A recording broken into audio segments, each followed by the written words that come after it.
Hello friends, ಎಲ್ರಿಗೂ ನಮಸ್ಕಾರ. ನನ್ನ ಹೆಸರು ಕೃಷ್ಣಮೂರ್ತಿ ಡಿ ಸಿ ಅಂತ ಹೇಳ್ಬಿಟ್ಟು ನನ್ನ ಯೂಟ್ಯೂಬ್ ಚಾನಲ್ಗೆ ಎಲ್ರಿಗೂ ಸ್ವಾಗತ ಸುಸ್ವಾಗತ. ಇವತ್ತಿನ ಕಂಟೆಂಟ್ ಬಂದು ಟೈಪ್ಸ್ ಆಫ್ ವೆಲ್ತ್. ಸಂಪತ್ತು ಎಷ್ಟು ವಿಧಗಳಿದೆ ಮತ್ತೆ ಹೇಗೆಲ್ಲ ಇದೆ ಅನ್ನೋದ್ರ ಬಗ್ಗೆ ನಾವು ಇವತ್ತು ನೋಡೋಣ.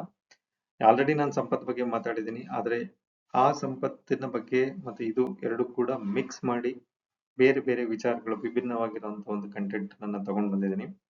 ಸೊ ಪೂರ್ತಿಯಾಗಿ ವಿಡಿಯೋ ನೋಡಿ, ನಿಮಗೆ ಗೊತ್ತಾಗುತ್ತೆ. ಜೊತೆಗೆ ಎಲ್ಲಿ ಇನ್ವೆಸ್ಟ್ಮೆಂಟ್ ಮಾಡಬೇಕು ಅಥವಾ ಹೇಗೆ ನಮ್ಮ ಫೈನಾನ್ಷಿಯಲ್ ನ ಇಟ್ಕೊಳ್ಬೇಕು ಅಥವಾ ನಮ್ಮ ಫಿಸಿಕಲ್ ಕ್ಯಾಶ್ ಇನ್ ಹ್ಯಾಂಡ್ ಹೇಗಿರುತ್ತೆ ಅನ್ನೋದ್ರ ವಿಚಾರದ ಬಗ್ಗೆ ಮಾತಾಡೋಣ.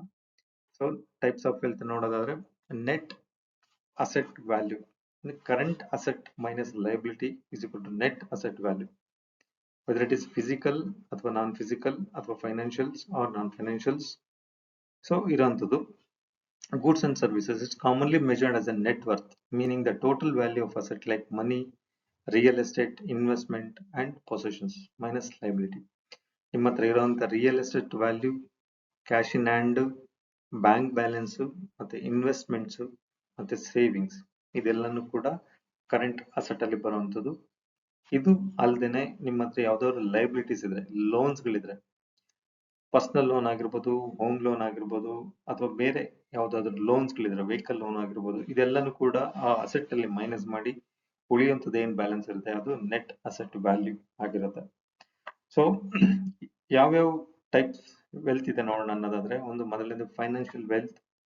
ಸೊ ಎರಡನೇ ನೋಡಿದ್ರೆ ಸೋಷಿಯಲ್ ವೆಲ್ತ್, ಮತ್ತೆ third time wealth, fourth one health wealth, fifth one spiritual or inner wealth. So ಮೊದಲನೇದು financial wealth, money, asset, investment, income and material possessions. These are all financial wealth. Why it matters ಅಂದ್ರೆ, it provides security, freedom, access, opportunities and resources. ನಿಮ್ಮ ಹತ್ರ ಹಣ ಇದ್ರೆ ಖಂಡಿತವಾಗಿಯೂ ನೀವು fully secured person ಆಗಿರ್ತೀರಾ. ಯಾವುದೇ ತರಹದ ಯೋಚನೆ ಮಾಡಕ್ ಹೋಗೋದಿಲ್ಲ, ಅಂದ್ರೆ ಮೆಂಟಲಿ ಫ್ರೀ ಇರ್ತೀರಾ, ಸ್ಟ್ರೆಸ್ ಇರಲ್ಲ. ಮತ್ತೆ ನಿಮಗೆ ಇದೇ ಕೆಲಸ ಮಾಡಬೇಕು, ಅದೇ ಕೆಲಸ ಮಾಡಬೇಕು, ಇವಾಗ್ಲೇ ಮಾಡಬೇಕು, ಅವಾಗ ಮಾಡಬೇಕು, ನೈಟ್ ಮಾಡಬೇಕು, ಬೆಳಗ್ಗೆ ಮಾಡಬೇಕು ಅನ್ನೋ ಒಂದು ಟೆನ್ಷನ್ ಇರೋದಿಲ್ಲ. ನಿಮಗೆ ಯಾವಾಗ ಕೆಲಸ ಮಾಡಬೇಕು ಅನ್ಸುತ್ತೆ ಅವಾಗ ನೀವು ಮಾಡ್ತೀರಾ, ಅಂದ್ರೆ ಫುಲ್ ಫ್ರೀಡಮ್ ಆಗಿರ್ತೀರಾ. ಜೊತೆಗೆ ಬಿಕಾಸ್ ಆಫ್ ಅಸೆಟ್ ಅಥವಾ ಮನಿ ಇದ್ದಾಗ ಏನಾಗುತ್ತೆ, ನಮಗೆ ಸ್ಟ್ರೆಸ್ ಕಡಿಮೆ ಆಗುತ್ತೆ, ನಮಗೆ ಸೆಕ್ಯೂರಿಟಿ, ಅಂದ್ರೆ ನನಗೆ ಮತ್ತೆ ನನ್ನ ಫ್ಯಾಮಿಲಿಗೆ ಫುಲ್ ಸೆಕ್ಯೂರಿಟಿ ಇದೆ ಅನ್ನೋ ಒಂದು ಮೈಂಡ್ ಸೆಟ್ ಅಲ್ಲಿ ನಾವು ಯಾವುದೇ ತರಹದ ಆಲೋಚನೆ ಮಾಡದೆ ಆರಾಮಾಗಿ ಕೂಲ್ ಆಗಿ ಇರುವಂಥದ್ದು. ಸೊ ಹಾಗಾಗಿ financial is very important in our life. So ಮೊದಲು ಸೇವಿಂಗ್ಸ್ ಮಾಡಬೇಕು ಮತ್ತೆ ಇನ್ವೆಸ್ಟ್ಮೆಂಟ್.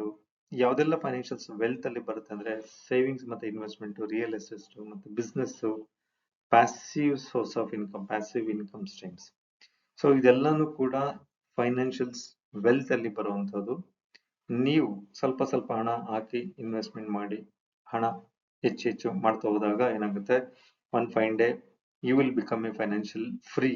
ಅವಾಗ ಈ ಒಂದು ಸೆಕ್ಯೂರಿಟಿ ಮತ್ತೆ ಫೈನಾನ್ಷಿಯಲ್ ಫ್ರೀಡಮ್ ಇದ್ದಾಗ ಆ ಒಂದು ಲೈಫ್ ಸ್ಟೈಲ್ನೇ ಬೇರೆ ಇರುತ್ತೆ. ಸೊ ಹಾಗಾಗಿ ನೀವು ದುಡಿಮೆ ಮಾಡುವಂಥದ್ರಲ್ಲಿ ಹೆಚ್ಚು ಉಳಿತಾಯ ಮಾಡೋದಕ್ಕೆ ಪ್ಲಾನ್ ಮಾಡಿ, ಹೆಚ್ಚು ಹಣ ಎಲ್ಲಿ ಸಿಗುತ್ತೆ ಅಂತ ಕಡೆ ನೋಡಿ ತಿಳ್ಕೊಂಡು ಪ್ಲಾನ್ ಮಾಡಿ ಇನ್ವೆಸ್ಟ್ ಮಾಡಿ ಅಂತ ನಾನು ಹೇಳಕ್ ಇಷ್ಟಪಡ್ತೀನಿ. Next social wealth, relationship network and your influence are social capital. Human connections, collaboration and support essential for well-being and success. Friends and family, mentors, professional networks, community connections, reputation and trust. ಒಂದು ವೇಳೆ ನೀವು social sectors ಅಲ್ಲಿ ಅಂದ್ರೆ, ಅಥವಾ ನೀವು ಉದಾಹರಣೆಗೆ ನಾನು finance coach ಅಥವಾ ಯಾವುದೋ ಒಂದು ಕೋಚ್ ಆಗಿದ್ದೀರಾ ಅಂತ ಹೇಳ್ಕೊಳ್ಳಿ, ನೀವು ಫ್ರೆಂಡ್ಸ್ ಅಂಡ್ ಫ್ಯಾಮಿಲೀಸ್ಗೆ ಇಂಪಾರ್ಟೆನ್ಸ್ ಕೊಡುವಂಥದ್ದು, ಅಥವಾ ಮೆಂಟರ್ಸ್ಗೆ ಮತ್ತೆ ಪ್ರೊಫೆಷನಲ್ ನೆಟ್ವರ್ಕ್ಸ್ ಮತ್ತೆ ಕಮ್ಯುನಿಟಿ ಕನೆಕ್ಷನ್ಸ್, ಆ ಎಂಗೇಜ್ಮೆಂಟ್ ಏನಿರುತ್ತೆ ಅಂದ್ರೆ ಕಮ್ಯುನಿಟಿ ಜೊತೆ ಎಂಗೇಜ್ಮೆಂಟ್ಸ್ ಅಥವಾ ಒಂದು ಕೊಲಾಬ್ರೇಷನ್, ಅವ್ರ ಜೊತೆ ಮೀಟಿಂಗ್ ಮಾಡುವಂಥದ್ದು, ಅವರಿಗೆ ಕೇಳುವಂಥದ್ದು, ಮತ್ತೆ ಇದೆಲ್ಲ ಪ್ರೊಫೆಷನಲಿಸಮ್, ಇದನ್ನೆಲ್ಲದಕ್ಕೂ ಸೋಷಿಯಲ್ ವೆಲ್ತ್ ಅಂತ ಹೇಳಿ ಇಷ್ಟಪಡ್ತೀನಿ. ಮತ್ತೆ time wealth, time refers to having enough free, flexible and meaningful time to live life where you want without being constrained by work obligation or stress. So ಇದು ಕೂಡ ವೆಲ್ತ್ ನಿಮ್ಮ ಹತ್ರ ಇದ್ರೆ time freedom ಇರುತ್ತೆ, ಫ್ಲೆಕ್ಸಿಬಲ್ ಆಗಿರುತ್ತೆ. ಅವಾಗ ಹೇಳ್ದಂಗೆ ನೀವು ಯಾವಾಗ ನಿಮಗೆ ಇಷ್ಟ ಬರುತ್ತೆ ಅವಾಗ ಕೆಲಸ ಮಾಡ್ಬೋದು, ಇದೇ ಟೈಮಲ್ಲಿ ಮಾಡಬೇಕು ಅಂತ ಏನಿಲ್ಲ. ಮತ್ತೆ ನಿಮಗೆ ಇವತ್ತು ಕೆಲಸ ಬೇಡ ಅಂತಂದ್ರೆ ಕೆಲಸ ಮಾಡ್ಲಿಕ್ಕೆ ಹೋಗೋದಿಲ್ಲ ನೀವು. ಸೊ ಅಷ್ಟು ಫ್ರೀಡಮ್ ಇರುತ್ತೆ ನಿಮ್ಮ ಲೈಫಲ್ಲಿ. ಸೊ ಹಾಗಾಗಿ wealth is A time free. ನಿಮ್ಮ ಹತ್ರ ಫೈನಾನ್ಷಿಯಲ್ಸ್ ನೀವು ಅಂದುಕೊಂಡಷ್ಟು ಹಣ ನಿಮ್ಮ ಹತ್ರ ಇದ್ದಾಗ ಏನಾಗುತ್ತೆ, ಫೈನಾನ್ಷಿಯಲಿ ಫ್ರೀ ಇರ್ತೀರಾ, ಟೈಮ್ ಫ್ರೀಡಮ್ ಇರುತ್ತೆ, ಫ್ಲೆಕ್ಸಿಬಲ್ ಇರುತ್ತೆ, ನಿಮಗೆ ಯಾವಾಗ ಬೇಕು ಅವಾಗ ಕೆಲಸ ಮಾಡ್ಬೋದು. There is no stress in your life. Example, work life balance, maintain high healthy division of time, energy and attention. So ಅದೇ ಹೇಳ್ದಂಗೆ ನಿಮಗೆ ಟೈಮ್ ಫ್ರೀಡಮ್ ಇರುತ್ತೆ, ಹೆಲ್ತಿ ಫ್ರೀಡಮ್ ಇರುತ್ತೆ, ಎನರ್ಜಿ ಕೂಡ ಇರುತ್ತೆ. ಬಿಕಾಸ್ ಆಫ್ ನೀವು ಯಾವುದೇ ತರ ಸ್ಟ್ರೆಸ್ ತಗೊಳ್ಳೋದಿಲ್ಲ, ಹಾರ್ಡ್ ವರ್ಕ್ ಮಾಡಕ್ ಹೋಗೋದಿಲ್ಲ. ಸೊ ಹಾಗಾಗಿ ನಿಮಗೆ ಎಲ್ಲದು ಕೂಡ ನೀವು ಅಂದ್ಕೊಂಡಾಗೆ ನೀವು ಮಾಡ್ಲಿಕ್ಕೆ ಒಂದು ಅವಕಾಶ ಸಿಗುತ್ತೆ. Laser in free time spend doing enjoyable and relaxing activities. ಅದೇ ಹಣ ಹಣ ಹಣ ಹಣ ಇದ್ರೆ ಎಲ್ಲದೂ ಕೂಡ ನಾವು ಅಂದುಕೊಂಡಂಗೆನೆ ನಡೆಯುತ್ತೆ. ನಮಗೆ ಯಾವಾಗ ಬೇಕೋ ಅವಾಗ ಕೆಲಸ ಮಾಡ್ಬೋದು, ಎಂಜಾಯ್ ಮಾಡ್ಬೋದು ಲೈಫು. ನೀವು ಇವತ್ತು ಫಾರಿನ್ಗೆ ಹೋಗ್ಬೇಕು ಅಂತ ಹೇಳಿದ್ರೆ ಇಮಿಡಿಯೇಟ್ ನೀವು ಫಾರಿನ್ಗೆ ಹೋಗ್ಬೋದು, ಅಥವಾ ನಿಮ್ಮ ಫ್ರೆಂಡ್ಸ್ಗೆ ಯಾರಿಗೆ ಮೀಟ್ ಮಾಡ್ಬೋದು ಅಂದ್ರೆ ಮೀಟ್ ಮಾಡಕ್ ಹೋಗ್ಬೋದು. There is no restriction, there is no restriction and also there is no, ಏನ್ ಹೇಳ್ತೀವಿ, there is no stress, there is no kind of decision ಈಗ ಮಾಡ್ಬೇಕು ಆಗ ಮಾಡ್ಬೇಕು ಅಂತ. There is no restriction for you. ಎಲ್ಲಿಗೆ ಬೇಕಾದ್ರೂ ಹೋಗ್ಬೋದು, ಎಂಜಾಯ್ ಮಾಡ್ಬೋದು, ನಿಮಗೆ ಏನ್ ಅನ್ಸುತ್ತೆ ಅದನ್ನ ಮಾಡ್ಲಿಕ್ಕೆ ಒಂದು ಅವಕಾಶ ಸಿಗುತ್ತೆ. Time for a personal growth to improve your self mentally, emotionally and skill wise. ನೀವೇನಾದ್ರೂ ಸ್ಟಡಿ ಮಾಡಬೇಕು ಅಂದ್ರೆ ಖಂಡಿತವಾಗಿ ನಿಮಗೆ ಟೈಮ್ ಹಲೋ ಮಾಡುತ್ತೆ, ಮನಿ ಹಲೋ ಮಾಡುತ್ತೆ, ಓದ್ಲಿಕ್ಕೆ, ಹೊಸ ಹೊಸ ವಿಚಾರಗಳು ತಿಳ್ಕೊಳ್ಲಿಕ್ಕೆ, ಅಥವಾ ನೀವು ಟೂರ್ ಹೋಗ್ಬೇಕು ಅಂದ್ರೆ ನಿಮಗೆ ಎಲ್ಲದೂ ಕೂಡ ಹಲೋ. ನೀವೇನ್ ಅನ್ಕೊಂತೀರಿ ಎಲ್ಲಾನು ಕೂಡ ಮಾಡ್ಲಿಕ್ಕೆ ಒಂದು ಅವಕಾಶ ಸಿಗುತ್ತೆ, ವೆಲ್ತ್ ಇದ್ರೆ, ಹಣ ಇದ್ರೆ, ಸಂಪತ್ತಿದ್ರೆ. Next health wealth. Health important, wealth, health ಇದ್ರೆ ವೆಲ್ತ್ ಖಂಡಿತವಾಗಿದ್ದೇ ಇರುತ್ತೆ.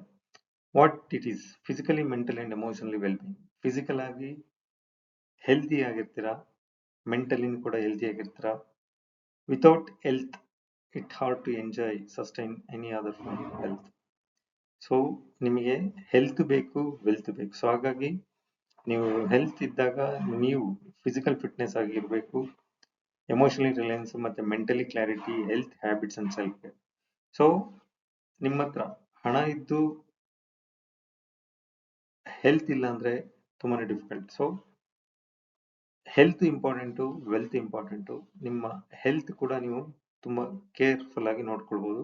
ನಿಮ್ಮ ಹತ್ರ ವೆಲ್ತ್ ಇದ್ರೆ ಡೆಫಿನೆಟ್ ಆಗಿ ನೀವು ಹೆಲ್ತ್ ಬಗ್ಗೆ ತುಂಬಾ ಕಾನ್ಸಂಟ್ರೇಟ್ ಮಾಡ್ತೀರಾ, ಫಿಸಿಕಲ್ ಫಿಟ್ನೆಸ್ ನ ನೋಡ್ತೀರಾ, ಎಮೋಷನಲಿ ರಿಲಯನ್ಸ್, ಮೆಂಟಲಿ ಕ್ಲಾರಿಟಿ ಇರ್ತೀರಾ, ಮತ್ತೆ ಯಾವುದೇ ತರ ಹೆಲ್ತಿ ಹ್ಯಾಬಿಟ್ಸ್ ನೀವು ಮತ್ತೆ ನಿಮ್ಮ ಫ್ಯಾಮಿಲಿ ಬಗ್ಗೆ ಕೇರ್ ತಗೊಳ್ಳೋಂಥದ್ದು ನೀವು ಮಾಡ್ತೀರಾ. So thank you for watching my videos. ನನ್ನ ಯೂಟ್ಯೂಬ್ ಚಾನಲ್ ಹೆಸರು ಬಂದು ವೆಲ್ತಿ ಕೃಷ್ಣ. ಸಬ್ಸ್ಕ್ರೈಬ್ ಮಾಡ್ಕೊಳ್ಳಿ, ದಯವಿಟ್ಟು ಸಬ್ಸ್ಕ್ರೈಬ್ ಮಾಡ್ಕೊಳ್ಳಿ, ಬೆಲ್ ಐಕಾನ್ ಪ್ರೆಸ್ ಮಾಡಿ, ಮತ್ತೆ ಶೇರ್ ಮಾಡಿ, ಮತ್ತೆ ಕಮೆಂಟ್ ಮಾಡಿ. Thank you very much.